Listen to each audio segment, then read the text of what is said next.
Muita alegria em estar aqui com vocês nesta noite.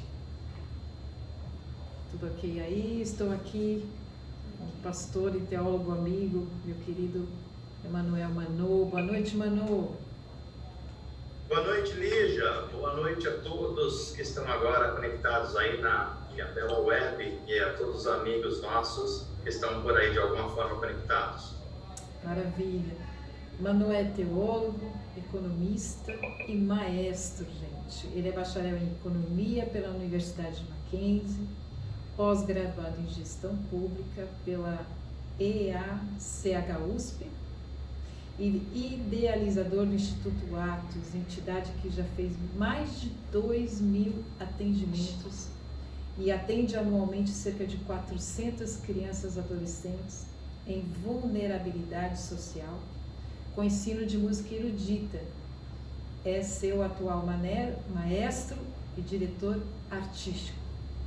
Ele foi diretor do Departamento de Finanças da Assembleia Legislativa de São Paulo e atualmente ele é diretor da AFALESP, mano, é isso? É isso aí. AFALESP, tá. E coautor do livro Símbolos do Espírito Santo, com lançamento previsto para os próximos dias. E é pastor fundador da Igreja Cristã Atos em Osasco, em São Paulo. Uau, fiquei muito feliz de ouvir isso, que você é coautor do livro Símbolos do Espírito Santo. Que alegria, Manu. Como é que foi isso aí? Fala um pouquinho Pois desse livro. Este é um projeto de um grupo de pastores que é interdenominacional, chamado RUA. E foi definido então que nós, através desse grupo, faríamos alguns encontros, dentre eles a produção de conteúdos.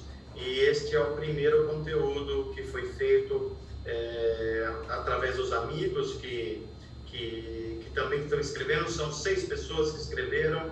Então foram pegos os 6 principais símbolos do Espírito Santo e cada um dos autores desenvolveu essa simbologia a partir da doutrina do Espírito Santo. Nossa. Liderados pelo meu amigo pastor Ricardo Bitum. Que maravilha! Olha, muito ansiosa aí por esse lançamento. Vai nos informando para a gente poder adquirir esse livro maravilhoso que eu quero, sem dúvida nenhuma, e vocês também, eu recomendo Símbolos do Espírito Santo, ok? Vocês podem acompanhar o Manô no Instagram, nas redes sociais, é Emanuel Manô, né? A gente vai deixar direitinho as suas redes sociais aqui para que as pessoas acompanhem e que depois eles possam adquirir o seu livro. E é pastor fundador da Igreja Cristã Atos, em Osasco. E, queridos, eu participei do Instituto Atos há alguns anos, com muita alegria, esse trabalho maravilhoso que ele faz junto com sua esposa Gislene, minha querida amiga Gislene, que é a gestora do Instituto Atos. É uma ONG maravilhosa e eu tenho sempre muita alegria no meu coração de falar desse instituto e do trabalho maravilhoso que eles fazem. E hoje nós vamos falar sobre discipulado, os discípulos de Jesus, não é mesmo? Vamos lá, vamos falar sobre esse tema tão precioso para nós cristãos e tão confundido às vezes com outros conceitos que não o discipulado. Vamos aos poucos nos aprofundando nisso. Isso, vamos construindo aqui um entendimento, né? Eu trouxe aqui algumas anotações, para você também discorrer com os ouvintes. Eu notei que numa das passagens do Antigo Testamento, encontrei aqui em Isaías 8,16, que fala: guarde o mandamento com cuidado e cele a lei entre os meus discípulos. A palavra discípulo que aparece ali em Isaías, que está indicando já que nós temos também muitos exemplos sobre Josué. Nós temos exemplos de pessoas que tiveram, né, um acompanhamento. Josué foi aquele que serviu e acompanhou Moisés para aprender as coisas de Deus. Eliseu com Elias. Então o Antigo Testamento já nos indica, né, esse trabalho de discipulado, não é verdade? É verdade, o Antigo Testamento ele nos informa sobre escolas de profetas, por exemplo, formação de alunos que acompanhavam os profetas, que também se tornaram escritores no Antigo Testamento. A gente tem também outras figuras que se tornaram aprendizes de grandes homens no Antigo Testamento.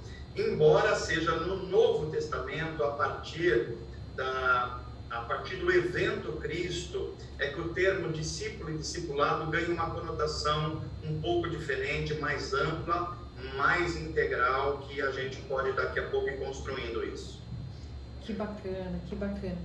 Porque eu até fico maravilhada, porque eu anotei aqui uma passagem, quando o Senhor inicia em Mateus 4, quando ele vai ali no Mar da Galileia, e diz assim, 4,18, né? Andando à beira do Mar da Galileia, Jesus viu 2 irmãos, Simão chamado Pedro e seu irmão André. Eles estavam lançando redes ao mar, pois eram pescadores. E disse Jesus, sigam-me, e eu os farei pescadores de homens. No mesmo instante, eles deixaram suas redes e o seguiram. Indo adiante, viu outros 2 irmãos, Tiago, filho de Zebedeu, e João, seu irmão. Eles estavam no barco com seu pai Zebedeu, preparando as suas redes. Jesus os chamou e eles, deixando imediatamente o barco, e seu pai os seguiu. Então eu vejo que Jesus, logo no início, né, de seu ministério, ele escolhe os seus discípulos ali, trabalhando, homens simples, homens falhos como nós todos, homens que estavam ali fazendo seus ofícios, sua vida, tocando a sua vida normalmente, né, mano? É assim, o chamado de Jesus é um chamado em que primeiro ele escolhe 12 homens, 12 pessoas, dá a eles uma missão. Essa missão inclui eles andarem com Jesus. Portanto, o discipulado já inicialmente não é apenas, embora ele seja também, uma relação professor-aluno. Embora ele seja isso, mas ele é mais do que isso, porque quando Jesus chama os primeiros discípulos, ele pede o comprometimento total.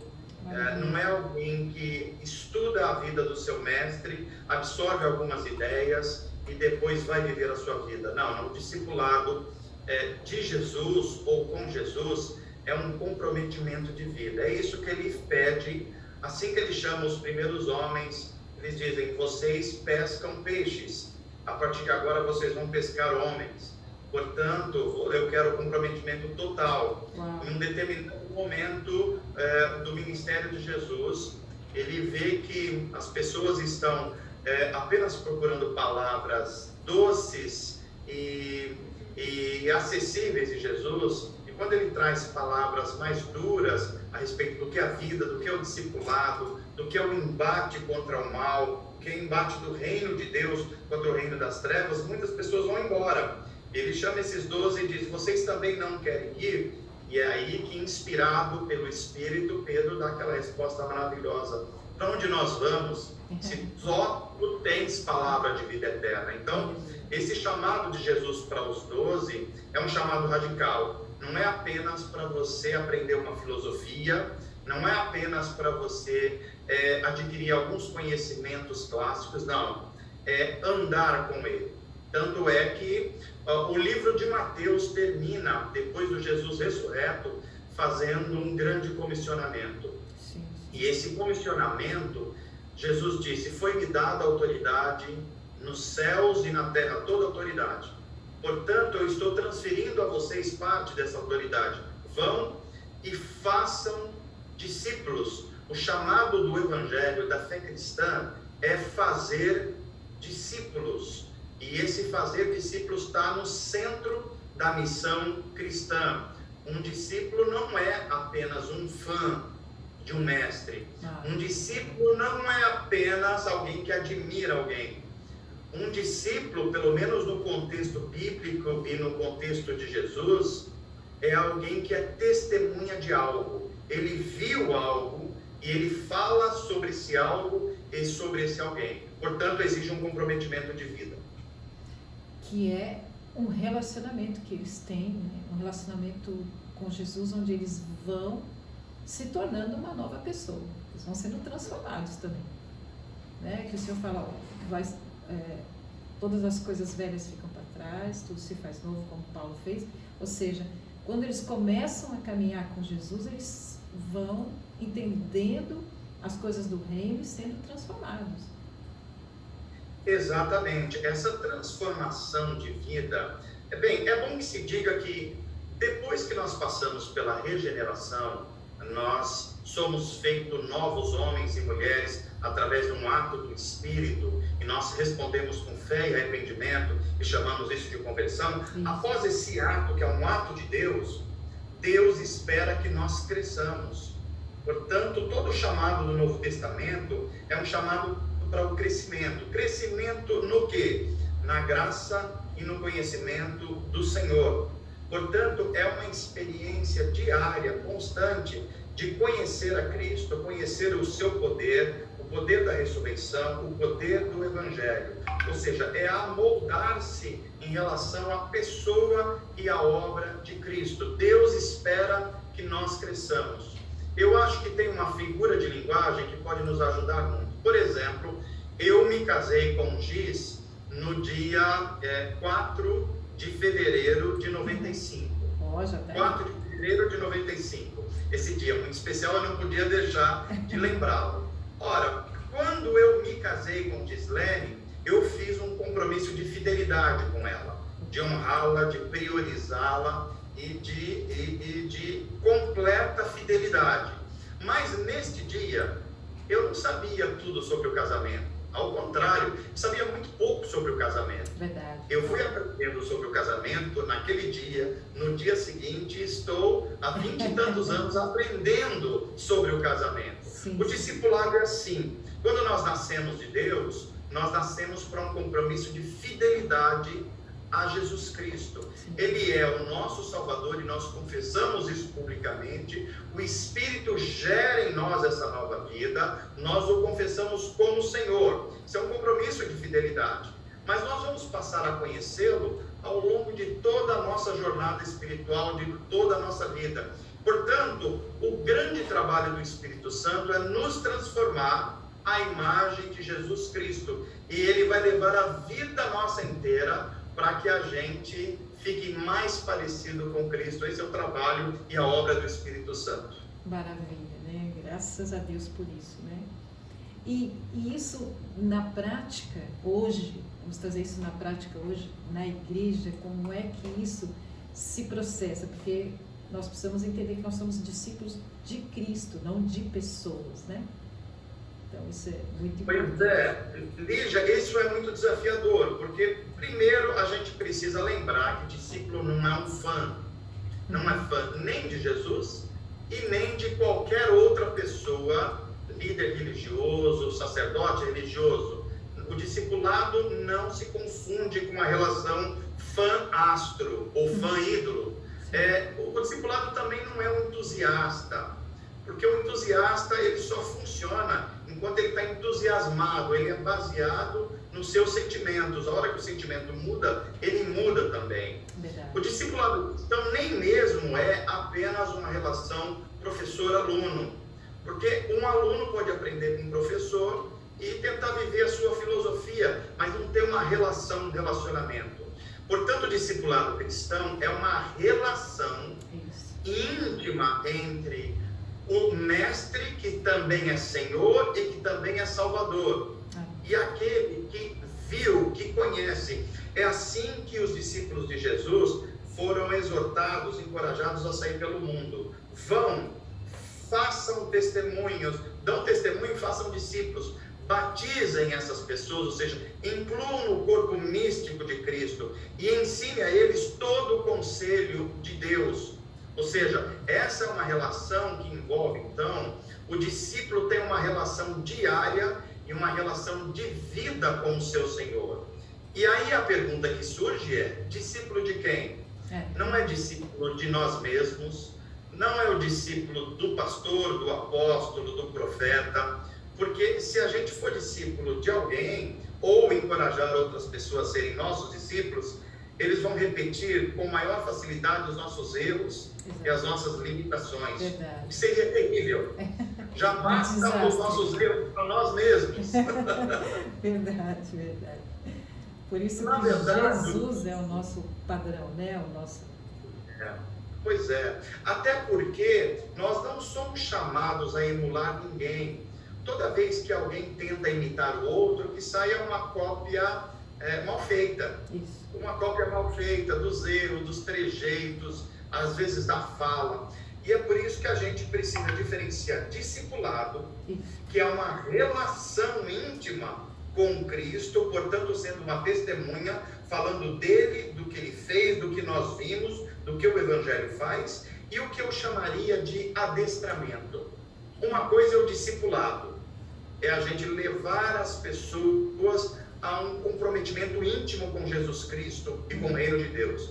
E a outra coisa é uma espécie de adestramento, você cartilhar uma pessoa, você ensinar elas algumas perguntas e respostas e achar que ela está pronta para a vida. O problema é que, quando os problemas reais da vida surgem, sim, e não está naquela planilha, naquela cartilha, não está no tal do by the book, e aí a pessoa não sabe lidar com a dor, com o sofrimento, com o desemprego, com a desesperança, quando as coisas não acontecem do nosso jeito, com orações não respondidas, ou seja, a pessoa fica numa eterna infância espiritual, porque ela passou apenas por um adestramento e não por um discipulado. Exatamente.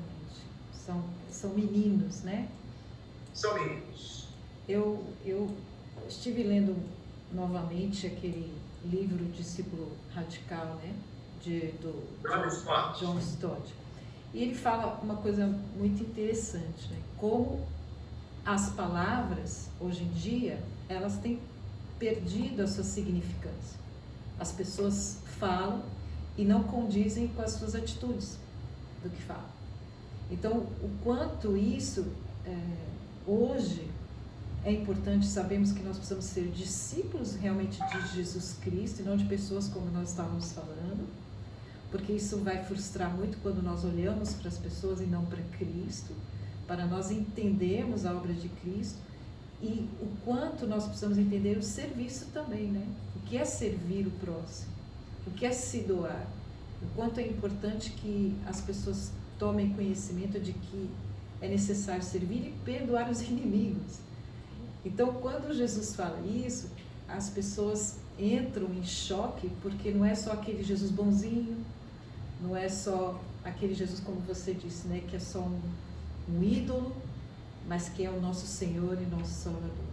Então, esse John Stott, ele escreveu esse livro, Discípulo Radical, que nós precisamos ser inconformados mesmo, radicalmente, com o pecado, e nós não nos conformarmos com esse mundo. Isso que é muito difícil as pessoas entenderem, que nós, muitos, né, eu vejo muitos fazerem o erro, infelizmente, de tentar mudar o mundo, adequar o mundo à nossa vontade, e não à vontade de Cristo. E essa é uma grande confusão, né? E você tocou num ponto aí, algumas palavras são importantes. O livro Discípulo Radical, do John Stott, ele nos faz a gente refletir, inclusive, sobre a etimologia da palavra radical, que às vezes é tomado como extremismo. E não é extremismo. Radical quer dizer da raiz, está ligado à raiz. O discípulo radical é aquele que está ligado à raiz de Davi, a raiz de Jessé, na verdade, a gente poderia dizer. Ou seja, nós sabemos que somos discípulos de Cristo quando os frutos que é gerado em nós pelo Espírito Santo se parece com o caráter de Cristo. Por exemplo, está na moda no nosso país, em muitos lugares do mundo, ser evangélico, ser gospel, mas os frutos que estão saindo dessa postura, em muitos casos não se parecem com os frutos que eram percebidos na vida de Jesus. Por exemplo, Jesus não andava tentando fazer uma revolução política com o reino, com o Império Romano. Nós estamos, em muitos casos, tentando fazer uma revolução política Exato. em nome de Jesus. Verdade. Jesus não pediu para, em Jerusalém, colocar uma grande faixa e dizer assim: Jerusalém é de Jesus Cristo. Sim. Jesus não pediu isso. O que Jesus pediu é que os seus discípulos manifestassem os valores do reino de Deus. Amém. E ao fazer isso, essa revolução interior pelo qual eles passaram ia ter efeito em tudo na sua exterioridade. Amém. Jesus, por exemplo, não se cercava apenas de pessoas bem estudadas, etiquetadas, pessoas, pelo contrário, quando se olhava para Jesus, ele estava perto de uma prostituta que estava desesperada com a sua perspectiva de vida, com cegos, com aleijados. Ele estava diante de uma mulher que ia buscar água meio-dia, porque era um momento que ninguém mais ia, e ela se via acusada por todos os cantos. Jesus não estava em conluio com Caifás, com Anás, nem com os chefes da religião do seu tempo. O compromisso de Jesus era com o abatido, com os pobres, com os presos, ou seja, com aqueles para os quais ele veio. Amém. E para os quais o reino de Deus era uma boa notícia. Amém. A boa notícia do Evangelho é a boa notícia de que o reino de Deus chegou. E porque o reino de Deus chegou, há perspectiva para todo ser humano, principalmente os mais necessitados. Amém, verdade. Sentou-se até com o corrupto, né? O publicano, o cobrador de impostos ali. Então esse é o Jesus que nós precisamos conhecer e ter essa intimidade, amar e sermos submissos à sua palavra, né? E que quanto é difícil hoje as pessoas buscarem essa submissão, né? Como diz C.S. Lewis, né? Que tem dois tipos de pessoas, né? O que o Senhor fala, seja feita a sua vontade, né? E o Senhor diz, ok, seja feita. Como é que é mesmo, Anu? Na verdade, o C.S. Lewis diz que a humanidade é dividida em dois tipos de pessoas: aqueles para quem Deus diz, seja feita a minha vontade na sua vida, ou aqueles que se negam a isso, e portanto Deus fala, tá bom, então seja feita a sua própria vontade. Exatamente. Isso é um desastre, né? Verdade. E um outro aspecto que eu gostaria de trocar com você de ideia é sobre a prática na igreja, né? Como que isso é feito da igreja, esse discipulado no dia a dia. Pois é, a prática do discipulado, ela é algo que todo cristão é chamado a fazer. Uma igreja, ela não deve ter um departamento de discipulado ou apenas um curso, embora essas coisas possam ajudar, mas elas não podem se confundir com o verdadeiro discipulado, porque o verdadeiro discipulado, ele é uma obra do Espírito Santo. Se uma pessoa não for nascida de novo e não for revestida do Espírito Santo, jamais ela vai manifestar o caráter de Cristo em si. E, portanto, seguir a Jesus seria um peso.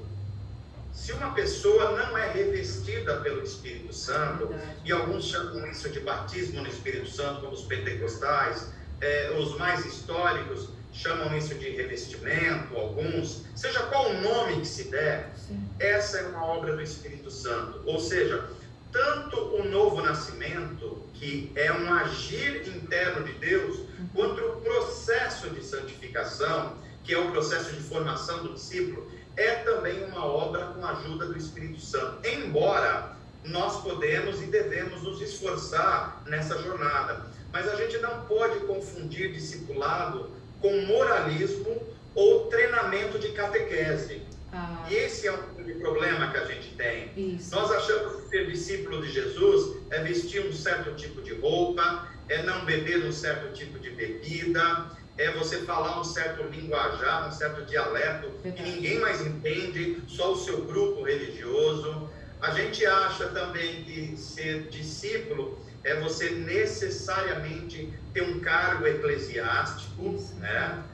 Eu estava vendo até esses dias uma criança, engraçado e trágico o vídeo, porque é um menininho, talvez de 7, 8 anos, ele está vestido assim, com uma roupa bem típica de alguém que é da igreja, e ele está dando testemunho, ele grava um vídeo, ele está vendo o que aconteceu comigo, eu era só um membro da igreja, e agora eu me tornei um baterista. Olha o que Deus faz com a gente. Eu achei tão engraçado aquilo, por um lado, e um pouco trágico por outro. Sim. Porque a compreensão de que se é alguma coisa um discípulo de Jesus, às vezes passa por um cargo eclesiástico, por uma função especificamente na igreja. É claro que o discípulo de Jesus está conectado ao corpo místico de Cristo, mas isso não se confunde necessariamente com estruturas eclesiásticas. Sim. Uma pessoa pode estar bem ajustada numa estrutura eclesiástica e não se parecer com Cristo, e portanto não ser um discípulo de Jesus. Olha só. A prova de que nós que somos discípulos de Jesus estamos em crescimento é que o Espírito Santo está agindo em nós, está nos avivando constantemente, está produzindo em nós o seu fruto, que é amor, alegria, paz, bondade, fidelidade, mansidão, domínio próprio. Ou seja, esta é a prova de que nós estamos sendo transformados interiormente, e essa transformação nos leva ao serviço. Qual é o serviço? É o nosso testemunho cristão no mundo, servindo os que precisam, orando, aconselhando, Amém. Visitando pessoas, de modo que Cristo seja visto pela sociedade a partir da nossa vida. Entendo, entendi. Amém. Temos alguma pergunta aqui, Ivone? Temos algum ouvinte que fez Tem os comentários. algum comentário? Deixa eu dar uma olhadinha aqui. Enquanto você está vendo, Lídia, me ocorreu aqui que você me perguntou de forma prática.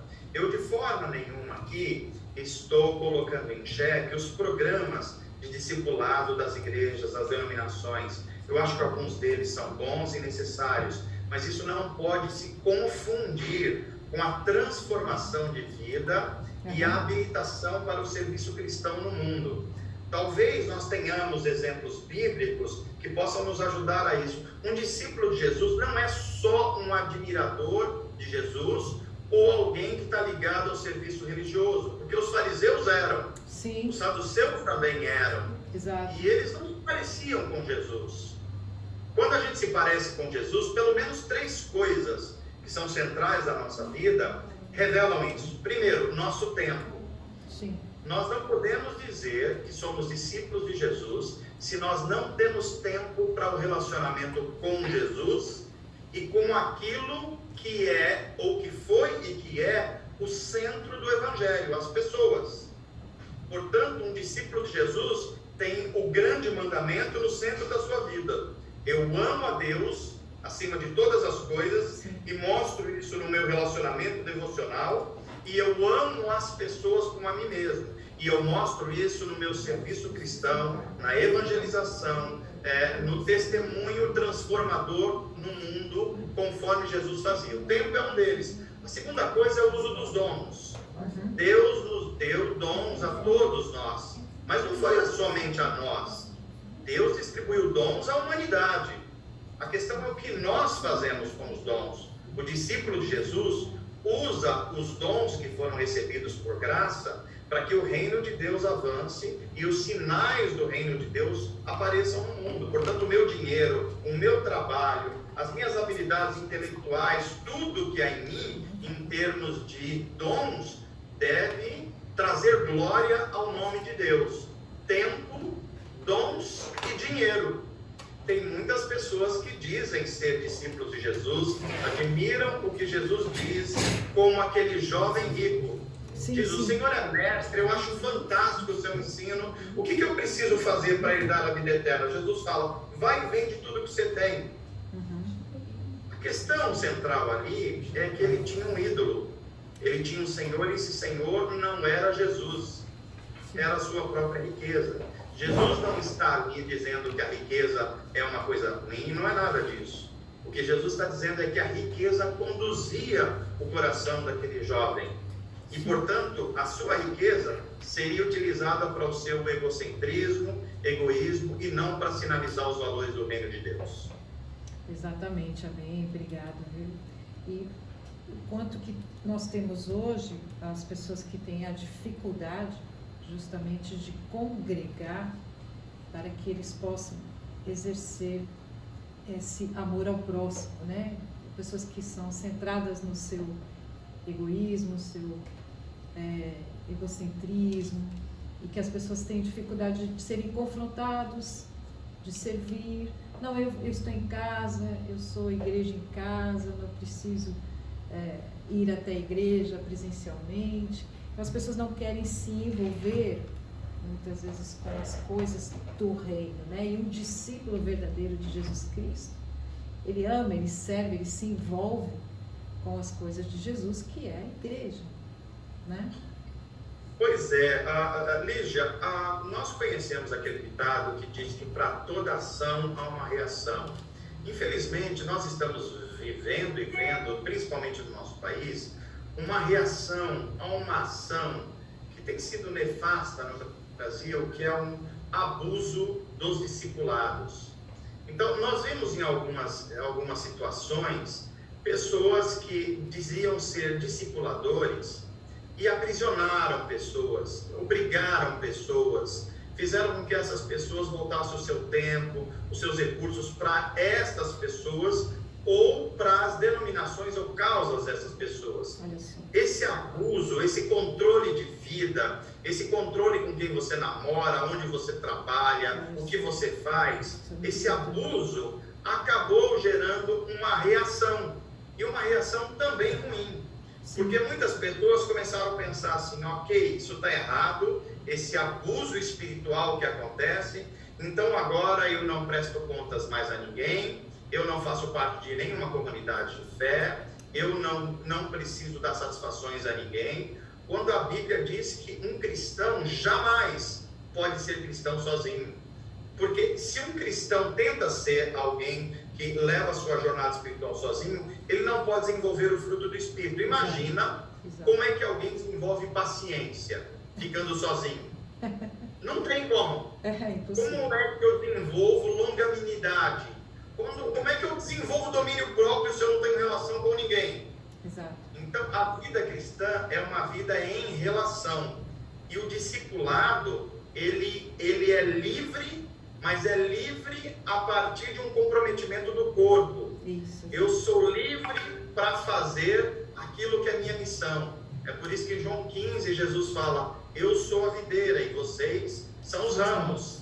Se vocês não estiverem em mim, ou seja, no meu corpo místico, que é a igreja de Jesus, vocês não vão poder fazer nada, porque vocês não estão sendo alimentados pela videira verdadeira. Exatamente isso que eu queria chegar, a importância do discípulo estar na igreja, no corpo ligado. Nesse momento eu queria interromper um pouquinho, nós estamos aqui com o Cacá. Boa noite, Cacá, querido.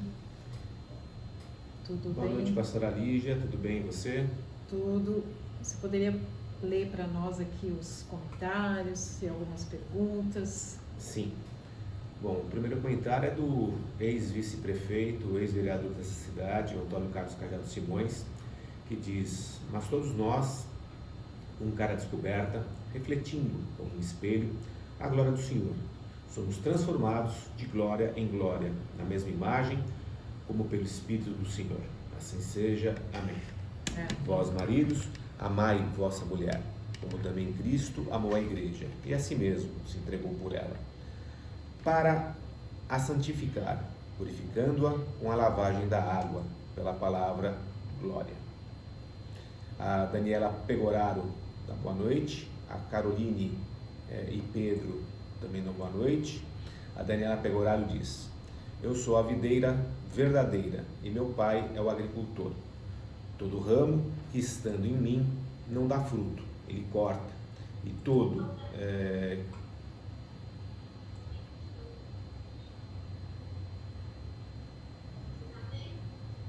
então, voltando aqui, todo ramo vou começar do início. Eu sou a videira, vocês são os ramos. Se alguém permanecer em mim e eu nele, esse dará muito fruto, pois sem mim vocês não podem fazer coisa alguma. Se alguém não permanecer em mim, será como o ramo que é jogado fora e seca. Tais ramos são apanhados, lançados ao fogo e queimados.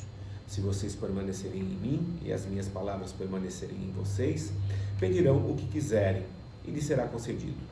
Meu Pai é glorificado pelo fato de vocês darem muito fruto, e assim serão meus discípulos.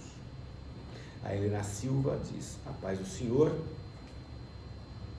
boa noite. E quantas batalhas, hein? Mas você chegou até aqui, não é mesmo? Apesar de tudo que tentaram para te ver sair da direção de Deus. Foi difícil, mas você conseguiu vencer mais essa. Então continue firme, viu? Não desanima não. Grande é o propósito do Senhor na tua vida. Amém. É a Helena. A Caroline ou Pedro dizem que as pessoas estão acomodadas, querem viver conforme a vontade de si mesmo e não a vontade de Deus. A Cacau, sem documento, dá boa noite. Boa noite, Cacau. Boa noite, Caroline. Boa noite a todos. Obrigado pela colaboração de todos vocês. É verdade, né? Esse texto da videira, maravilhoso, né? Aliás, faltou cumprimentar o pastor. Boa noite, pastor. O Cacá, ele está te dando boa noite. Fala um pouquinho mais alto. Ô, Cacá, boa noite, paz, meu irmão. Um prazer a gente estar juntos aqui. Obrigado pelo convite, uma alegria estar juntos. A paz, pastor. O prazer é todo nosso. Muito obrigado por estar conosco aqui na rádio. Ah, legal. Um tremendo ensino. E, Mano, eu queria que você nos ajudasse a falar um pouquinho sobre o discipulado na vocação, né? Um pouco quando o discípulo está fora da igreja, está no seu dia a dia, no seu trabalho, na sua família, e como que isso é desenvolvido. Pois é. Olha só, nós vivemos todo o século XVIII, XIX, com uma expansão do movimento missionário no mundo. Os continentes que não eram ainda alcançados pelo Evangelho foram alcançados por missionários, especialmente do mundo anglo-americano, e houve aí uma evangelização do mundo conhecido. Ocorre que quando nós entramos no século XX, especialmente a segunda parte do século XX, nós fomos vendo uma mudança nesse perfil de como a atividade missionária estava acontecendo no mundo. O que nós víamos anteriormente eram os chamados missionários profissionais, pessoas que eram sustentadas por igrejas, por missões, e que eram mandados para outros lugares, outras nações, e tentavam evangelizar, alguns deles tentando assimilar a cultura local e, portanto, fazendo os seus melhores esforços para que o evangelho, de alguma forma, chegasse a esses lugares. Ocorre com a mudança, principalmente com o advento da internet, das redes sociais, onde a comunicação se tornou muito mais rápida, muito mais complexa em muitos casos. Parece que a gente está vendo uma mudança do missionário profissional, ou seja, aquele que é sustentado por uma igreja, por uma missão para fazer um trabalho além-mar, para aqueles que agora a gente poderia chamar de profissionais missionários, que são pessoas que estão na sua profissão, no seu dia a dia, são médicos, engenheiros, professores, trabalhadores do chão de fábrica, profissionais liberais, que são chamados a ser discípulos de Cristo nos seus locais de atividade profissional. Amém. O professor, o engenheiro, ou seja, a gente passa então a viver uma atividade missional e não apenas só missionária. Todas as nossas atividades, e não só o domingo, não só a hora do culto, não só a atividade com hora marcada no templo, mas todas as nossas atividades, o modo como a gente faz negócios, é um modo de fazer missão, ou seja, a transparência, a ética, a generosidade, o modo como nós tratamos as pessoas sendo mais importantes do que as coisas. Tudo isso é um modo de testemunhar o Evangelho. Olha, e pedindo atenção, ao pessoal. Senhor... Continua. Muito importante o que você está falando. E pedindo ao Senhor para que nos dê a oportunidade que, para além do nosso testemunho, com as nossas ações, a gente possa compartilhar também a mensagem do Evangelho. Isso. E quando a mensagem do Evangelho ela é seguida de um testemunho cristão, principalmente na nossa atividade profissional, isso tem um peso enorme. É quando a gente demonstra Cristo ao mundo e não apenas tem uma mensagem moralista, uma mensagem religiosa que não se confunde com o genuíno Evangelho de Jesus Cristo. Isso é imprescindível hoje em dia e que nós encontramos muitas vezes, muita dificuldade de explicar para as pessoas essa vida diária, né? A nossa vida diária que precisa representar Jesus Cristo, que precisa ser essa transformação interior do nosso coração, que nós precisamos vivenciar em todos os sentidos, em todos os nossos dias, nosso trabalho, na nossa família, principalmente no meio familiar, né? Que há muita dificuldade das pessoas entenderem esse relacionamento e que acham que é só na igreja, né, mano? Eu sou crente na igreja, no domingo, eu tenho um ministério, eu exerço lá uma função, então eu já sou cristão e já estou muito bem na fita e não é bem assim, né?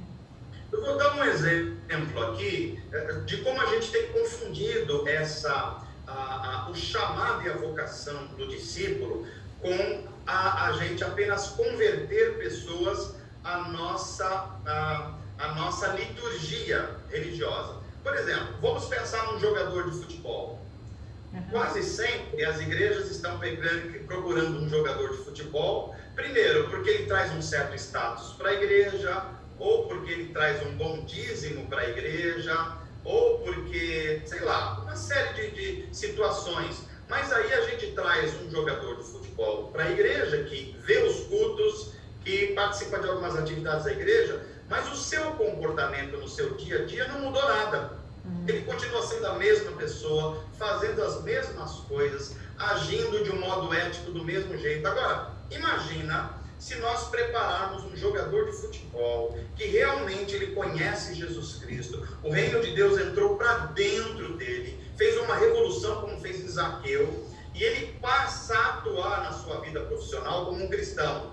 Por exemplo, alguém faz um pênalti nele, ou melhor, alguém não faz, mas todo mundo está dizendo que foi, e ele fala, não foi, porque não é justo. Isso muda situações. Verdade. Pessoas que falam assim, por exemplo, não, eu fiz a falta, o juiz não viu, mas eu fiz a falta, e eu estou avisando que eu não agi com lealdade. Isso muda o comportamento. Pessoas que, por exemplo, são capazes de perceber as pessoas, as crianças mais necessitadas, que estão querendo ter uma referência, e perceber que o esporte não diz respeito apenas à fama, mas a você influenciar a disciplina, a disciplina do corpo, a disciplina das ações, a você utilizar o seu dinheiro e a sua influência para dar relevância a grandes causas que podem abençoar uma sociedade. Aí sim, o jogador de futebol está sendo um discípulo de Jesus Cristo, utilizando a sua vocação. E não só a gente levando ele para o culto para mostrar ele como um prêmio que nós convertemos alguém. Olha só, isso muito importante, gente. Guardem essa parte, essa explicação, que está muito claro a diferença, né? Entre realmente o convertido e o não convertido, o convencido e o convertido, né? Tem muitos aí que são só convencidos, maravilha. Eu uso, inclusive tem uma mensagem que preguei, acho que o ano passado, que mostra a diferença entre conversão e adesão. Tem muitas pessoas que aderiram ao cristianismo, à fé cristã, à liturgia, ao gospel, mas não experimentaram conversão. Verdade. E se não experimentaram conversão, eles não vão ser discípulos de Jesus no mundo. Na verdade, não se converteram, né? Tem muitos cantores até que nós vivenciamos isso, que de repente se tornaram gospel, se tornaram evangélicos por um tempo e depois dizem que se arrependeram de terem aderido ao Evangelho de Cristo, né? Quando alguns deles não estavam em franco caminho de falência no mundo secular e acharam um nicho evangélico para vender os seus produtos, né? Desastroso isso, muito triste isso. Muito triste. A gente não sabe se ri ou se chora, né, Bruno? Muito triste mesmo. Mas isso, veja, é algo que, digamos assim, a responsabilidade não é apenas de quem vem. A responsabilidade é principalmente das lideranças evangélicas, e eu me incluo, para ensinar as pessoas o caminho de Jesus. Sim. Um caminho que revoluciona a vida, que revoluciona a ética, que revoluciona o modo como você pensa, que revoluciona os seus relacionamentos. Ou seja, não é uma adesão a um conjunto de regras, é uma transformação interior, na verdade é uma revolução interior. Quem entendeu o reino de Deus, vive para esse reino e dá o melhor da sua vida. Amém. Então isso quebra, né, que nem todos os caminhos levam a Deus, que é esse pluralismo que hoje existe, né, que as pessoas acham que todas as religiões levam a Deus e que eles estão então cultuando a Deus e não entendem a importância do sacrifício de Jesus Cristo. Não entendem essa... Quando alguém diz que todos os caminhos levam a Deus, ele está, talvez de forma não consciente, admitindo que o Deus que ele está tendo como referência não é o Deus das Escrituras e nem o Deus revelado na face de Jesus. É o Deus formado pela minha própria mente. Isso. Ora, se eu não sou a imagem de Deus, mas Deus foi criado à minha imagem, então eu vou admitir que todo caminho leva a Ele, porque é um Deus formado na minha mente por mim mesmo.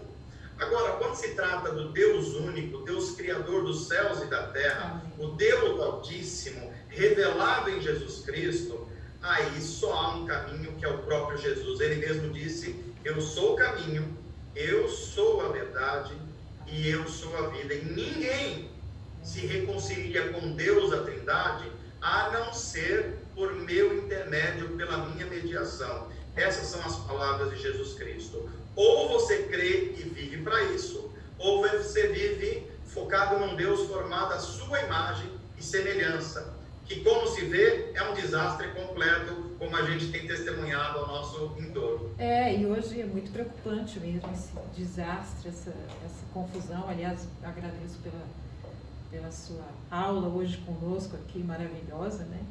Com tantas explicações, tantos esclarecimentos, que espero que as pessoas aproveitem muito isso, porque está sendo tremenda a sua explicação e está quebrando muitos paradigmas que as pessoas têm, né?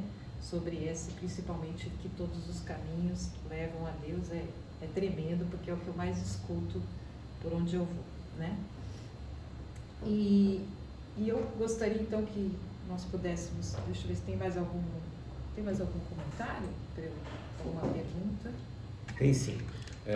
Enquanto você está lidando aí com a pergunta, me vem à mente aqui, já que você falou que tem ouvido muito isso, deixe-me dar uma figura de linguagem para ajudar aí quem está nos ouvindo e vendo. Se uma pessoa diz assim, todos os caminhos levam a Deus, primeiro nós não precisamos questionar isso do ponto de vista teológico. É uma questão primeiro de lógica. Vou dar um exemplo. Se você se diz cristão, por exemplo, um cristão católico, por exemplo, e você diz também que tem afinidades com o espiritismo, e você não vê nenhum problema ser espírita e ser católico. Certo. Esse não é um problema de ordem teológica, esse é um problema de ordem lógica, primeiro. Porque o cristianismo vai afirmar que depois dessa vida tem uma verdadeira vida a partir da ressurreição. O ser humano morre uma vez só, ele presta contas ao seu Criador. E se ele se reconciliar através de Jesus, ele entra para a vida eterna, isso inclui a ressurreição do corpo. O Espiritismo vai dizer o contrário disso. O Espiritismo vai dizer que você pode morrer, reencarnar, para melhorar ou iluminar o seu espírito, morrer, reencarnar de novo quantas vezes for necessário, até que um dia você chegue ao seu estado iluminado. Ora, ou você acredita em ressurreição, ou você acredita em reencarnação. Logicamente, você não pode acreditar nas duas coisas. Verdade. Portanto, que todos os caminhos levam a Deus é uma afirmação de ordem lógica, primeiro, antes de discutir a questão teológica. Verdade, muito obrigada. Verdade, está bem claro. Exatamente. Obrigada. Eu lembrei de Hebreus Hebreus, não sei se é 9:17, se eu não tenho certeza, que diz que é dado ao homem morrer uma só vez, vindo então o juízo final. E em Gálatas, primeiro capítulo de Gálatas, diz: ó insensatos Gálatas, admiro-me que tão depressa passaste desse evangelho para outro que eu não vos tenho dado. E se descer um anjo do céu e vos pregar outro evangelho que não seja este, que ele seja anátema. Isso me lembrou o evangelho de Allan Kardec. Amém. Amém. Acho que ele ia falar alguma Pastor, quer falar alguma coisa? coisa. Não, eu estou à disposição de vocês. Né? Eu vou ler aqui os comentários então dos nossos ouvintes. O Simões diz: não me escolheste vós a mim, mas eu vos escolhi a vós e vos nomeei, para que vades e deis frutos, e o vosso fruto permaneça, a fim de que tudo quanto em meu nome pedirdes ao Pai, Ele vos concederá. Amém. A Daniela Pegoraro diz: todo aquele que aceita a Cristo tem que viver uma metanoia. A Maria Aparecida Ferreira, Paulo diz: olha que bênção, dois abençoados. A Daniela Pegoraro diz: já estou crucificado com Cristo, agora não vivo mais eu, mas Cristo vive em mim. Simões diz: o Senhor não retarda a sua promessa, ainda que alguns a têm por tardia, mas é longânimo para convosco, não querendo que alguns se percam, senão que todos venham e arrependam-se. Amém. A Maria Aparecida Ferreira está com saudades de vocês dois. A Helena Silva diz: Deus não divide a sua adoração com ninguém. Não podemos servir a dois senhores. Amém, verdade. A passagem é Hebreus 9:27, se eu não me engano. Sim. Essa de que o homem é dado. É dado ao homem morrer uma só vez, vindo então o juízo final. Amém. A Maria Aparecida aqui é a Cidinha, Manu. A Cidinha, nossa irmã querida. Grande abraço, Cidinha. Isso, grande abraço. Ela está aqui. Porque a gente conhece ela por Cidinha. Um beijo, querida. Então é isso. Maravilha. Que explicação maravilhosa sobre discipulado. E deixa eu ver aqui. Gostaria de te pedir também que falássemos um pouquinho só um minutinho aqui. Todos os caminhos que eu fiz a pergunta. E já enquanto você está vendo aí, deixa eu aproveitar e se as pessoas que estão nos vendo e ouvindo quiserem entender e se aprofundar um pouquinho mais sobre essas compreensões que estamos passando aqui, Sim. Eu vou indicar 3 livros. Isso. 3 livros que podem ajudar. O primeiro é esse que já citamos aqui, O Discípulo Radical, de John Stott. Você acha muito facilmente esse livro, um belo livro para compreender o discipulado cristão. O outro livro é um livro de um teólogo chamado Dietrich Bonhoeffer, que se chama O Discipulado. Alguns chamam de Bonhoeffer ou Bonhoeffer, é a mesma pessoa. E um terceiro livro, um livro chamado O Discípulo, de um pastor latino que mora nos Estados Unidos, chamado Juan Carlos Ortiz, chama-se O Discípulo. Esses 3 livros podem ajudar muito nessa compreensão mais aprofundada e mais integral do discipulado cristão.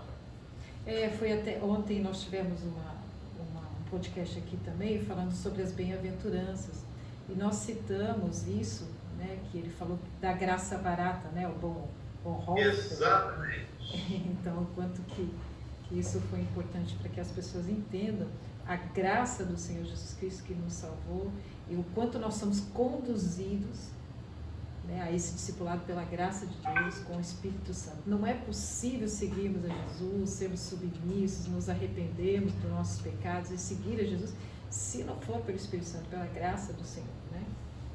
E o Bonhoeffer, ele é um exemplo do que é um discípulo de Jesus no sentido de entregar-se por completo a essa causa do reino de Deus, porque ele viveu durante a Segunda Guerra Mundial, foi perseguido pelos nazistas, foi abandonado pela igreja evangélica alemã, que se uniu ao Hitler e ele morreu.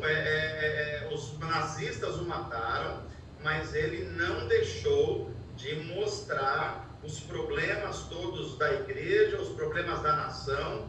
E embora tenham matado o corpo de Bonhoeffer, cada vez mais a sua vida, o seu legado, a sua mensagem aumenta mais no mundo inteiro, como alguém que amou, serviu a Jesus até o limite da sua própria vida. Nossa, isso é tremendo, né?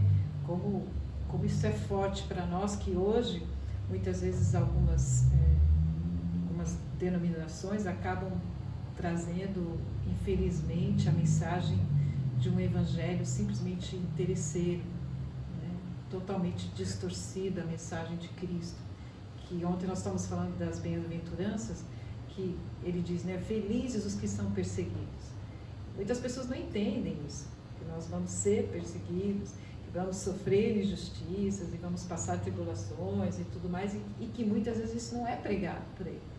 É pregado só um evangelho de aquisições, de uma vida de consumismo, uma vida egocêntrica e não cristocêntrica, né? Então, infelizmente, há muita confusão e principalmente agora com as mídias, com as redes sociais, as pessoas pregam aquilo que tem na sua cabeça, pregam aquilo que lhe convém, muitas vezes buscando seguidores próprios em vez de buscar seguidores para Cristo, né? Lígia, ontem mesmo eu ouvi um vídeo e me mandaram de alguém que estava numa grande igreja no Brasil, que subiu ao púlpito da igreja e começou a sua mensagem assim: eu não conheço muito bem da Bíblia, mas vou falar-lhes aqui algumas coisas. Eu fiquei imaginando como alguém pode estar no púlpito de uma igreja, Sim. se dizer um seguidor de Jesus Cristo, que vai ensinar o discipulado de Jesus às outras pessoas, e dizer assim: eu não conheço muito bem da Bíblia, portanto vou falar do que exatamente? Meu Deus, dá até um frio na barriga aqui. Pois é. Meu Deus, então exatamente o que nós temos hoje, infelizmente, essa facilidade das pessoas se tornarem líderes, se tornarem então referência, né, serem influenciadores. E o que essa geração está influenciando, essa geração midiática? O que nós estamos encontrando? Então, por isso que eu glorifico muito a Deus, agradeço a Deus e ao Cacá de nos dispor à rádio para alcançarmos muitas vidas com a palavra da verdade, né? Eu agradeço muito a sua vida também, porque eu sei o quanto a sua palavra tem peso e que é cristocêntrica e que fala de um Jesus, né, verdadeiro Salvador e Senhor de todas as coisas que nós precisamos entender, precisamos ter obediência e temor a Ele, né? E hoje em dia eu vejo que poucas pessoas têm temor de falar dele. Falam até o seu nome em vão, que não se deve falar, né? E as pessoas não têm esse temor porque não conhecem ou porque os seus líderes também não têm interesse em orientar essas pessoas. Eu agradeço, porque esse é um trabalho muito sério que nós estamos buscando aqui, né, Cacá? Sim. Estamos buscando levar a palavra da verdade, e embora muitas vezes não é uma palavra que agrada a todos, mas é a palavra da verdade e a de vida eterna. É a palavra que realmente traz um caminho da verdade, que é Jesus Cristo, né? Eu vou usar aqui duas figuras de linguagem para ajudar aí o nosso público. Imagina que você vá a um consultório. Você pode ir ao consultório e dizer assim: eu quero que o senhor apenas, o senhor médico, diga para mim apenas o que eu gostaria de fazer. Isso é um modo de você fazer, enganar a você mesmo. Sim. Ou você chegar a ele e dizer: olha, eu sei que eu estou doente e preciso que o senhor me dê informações que melhorem a minha vida e tragam cura. O evangelho é isso. Nós vamos ao consultório e nós precisamos ouvir aquele que é o médico dos médicos dizer onde é que nós precisamos ser curados. A outra figura de linguagem é como que nós colocamos a nossa vida no mundo. Olha a característica de um termômetro e de um termostato.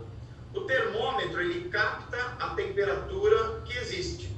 Se está 35 graus, você vai olhar no termômetro, ele vai estar marcando 35. Mas o termostato não.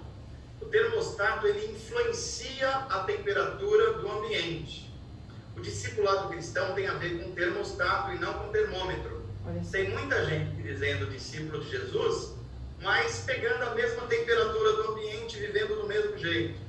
Quando o nosso chamado é um chamado para a nossa temperatura se tornar também a temperatura do ambiente. A minha oração é que cada um de nós consiga, com a ajuda do Espírito Santo e o revestimento do seu poder, fazer isso no nosso entorno, em todos os ambientes que nós participamos. Amém, amém, Manu. Obrigada pela sua colaboração. Quer falar mais alguma coisa, Cacá? Eu só queria agradecer ao pastor, né, pelas palavras tão importantes e tão sábias que ele trouxe, e pelos comentários que a gente lê aqui. A gente vê que realmente foi um podcast muito profícuo. O Cajado, né, o Simões, ele diz que glória ouvi-los, pastor e pastora. Deus nos abençoe, amém. A Cacau Sem Documento diz um uhul, incrível. A Maria Aparecida Ferreira diz 2 feras de Jesus. Essa junção só poderia ser incrível. Deus os abençoe. A Daniela Pegoraro diz palavra abençoada, parabéns. O Simões diz, meu amigo Cacá, Deus te abençoe. Peça para o pastor Manolo repetir os livros, por favor. Manu, os livros que você indicou. Então vamos lá. O primeiro livro que eu citei foi um livro chamado Discípulo Radical. O autor é John Stott com 2 P's. Você acha muito fácil aí pela internet. Esse é o primeiro livro. O segundo livro é um livro chamado O Discipulado. E o autor é Dietrich Bonhoeffer, ou Bonhoeffer, tá? Discipulado, Dietrich Bonhoeffer. O terceiro livro é o livro O Discípulo, do pastor Juan Carlos Ortiz. É um pastor argentino que vive nos Estados Unidos há muito tempo e que escreveu um excelente livro a respeito de discipulado. São esses os 3 livros. Ok, muito obrigada. Obrigada, então, querido Manu. Um grande beijo na Giz. Estou com saudade de vocês. Qualquer hora passo para dar um abraço a vocês. E também venham nos ver, venham nos visitar. Vai ser uma delícia receber vocês aqui. Obrigado, Lígia e Cacá. Foi um prazer a gente estar aqui nesse podcast falando sobre as maravilhas do reino de Deus e esse chamado para a gente viver uma vida que seja relevante para Deus e no mundo. E assim que possível, assim que a pandemia permitir, a gente quer dar um pulinho aí nesse quase Éden, que é a ilha. Sim, verdade. Verdade. Um grande beijo no Tato, em todos os seus ouvintes aí, um grande abraço. Obrigada. E que Deus nos dê a oportunidade de crescer na graça e no conhecimento do Senhor. Obrigado. Olha, Deus abençoe e olha, nos comunique do livro, hein? Eu vou passar aqui as suas redes sociais e queremos obter aí o seu livro o mais rápido possível para nós lermos, tá bom? Assim que disponibilizar a editora, eu comunico a todos. Eu Muito posso obrigada. pedir para encerrar esse podcast para o pastor fazer uma oração? Claro que sim, claro que sim.